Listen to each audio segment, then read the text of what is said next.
비중이 15%. 오늘 장대 양봉을 뽑아내기는 하지만 아직까지는 수익으로 전환되기에 한 끗이 좀 모자라는 상황인데요. 그래서 고민이 되시나 봐요. 이 종목을 비중 조절해야 될까요? 좀 더 지켜볼까요? 이렇게 질문 달아주셨어요. 어떻게 해야 될까요? FP님.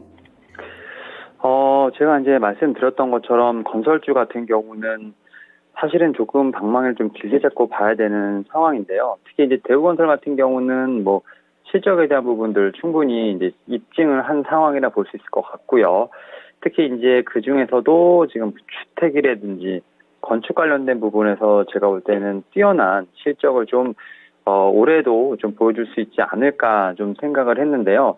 특히 이제 1분기 실적이 발표가 됐는데 최근에 이제 주택 분양 실적이 살짝 좀 밀리면서 4월에 지금 분양 예정이기 때문에 이러한 부분들이 분명히 2분기에 좀 반영될 수 있지 않을까 좀 생각을 하고 있고, 특히 이제 해외 수주 역시 좀 수익성이 좀 많이 개선된 부분이 있습니다. 특히 뭐 나이지리아, 뭐 리비아, 이라크 같은 좀 이런 좀 거점 국가를 중심으로 해서 수주 전략을 좀 이어지고 있는 상황인데요.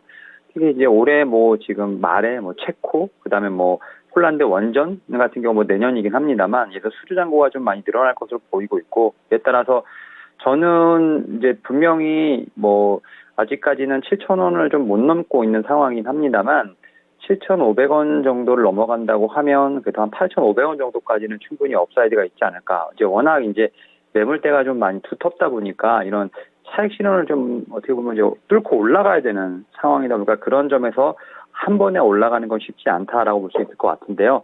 그럼에도 불구하고 오늘 뭐 기관 외인들 뭐 연기인까지 들어온 상황이기 때문에 일단은 조금 더 보유하시면서 그래도 한 7,500원에서 8,000원 정도까지는 한 번 더 보시는 게 어떨까라고 좀 말씀을 드려보도록 하겠습니다. 네, 그러면은 뭐 비중 조절이나 이런 거 해야 되냐고 질문 주셨는데 그건 아니고 그대로 가져가는 거죠, 일단은.